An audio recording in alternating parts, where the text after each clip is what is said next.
montagne, c'est un endroit où il y a peu de production de gaz à effet de serre. Il n'y a pas beaucoup d'industrie, je parle de la haute montagne. Ce qui fait que par exemple dans les vallées alpines, les hautes vallées alpines, c'est 75% des gaz à effet de serre, c'est l'automobile. Et 25% ce qu'il y a comme habitation. Donc il y a plein de gestes à faire, mais en montagne plus qu'ailleurs, l'automobile est sacrément pesante, quoi. Une de nos activités, c'est sur la mobilité douce. C'est-à-dire qu'on est parti du constat que depuis des décennies, quand on va faire une randonnée ou quand on va faire de l'escalade ou quand on va faire du ski, on se déplace tous en voiture. Depuis des décennies, c'est comme ça. Bon, maintenant, comment arriver à faire changer ça, quoi?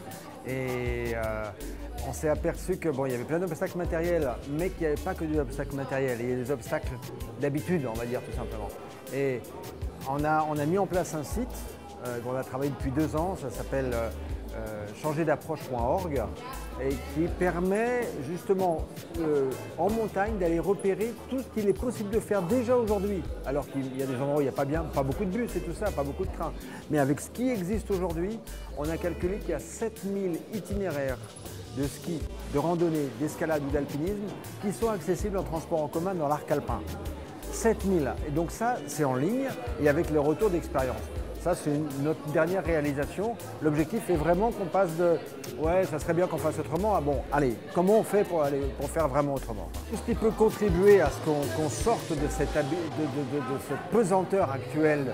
On est tous prisonniers de la voiture, on pense que c'est un confort. À l'arrivée, moi, je pense que c'est une prison. Il y a moyen de faire vraiment autrement, et y compris pour la qualité des voyages d'ailleurs. Parce qu'une des retours d'expérience qu'on a, c'est que au début, oh là là, c'est galère, les transports, tout ça. Et après ça, on s'aperçoit qu'en fin de compte, le voyage il commence plus tôt parce qu'il commence à la porte de chez nous. Et il ne commence pas à la porte de la voiture, il commence à la porte de chez nous. Et voilà, on est disponible durant le trajet, on observe. Et certains nous disent, maintenant, avant je faisais au volant de ma voiture, maintenant je le fais en transport, ben, je redécouvre l'itinéraire. Et en fin de compte, voilà, il faut arriver à se libérer. Ça peut être une libération de voyager autrement.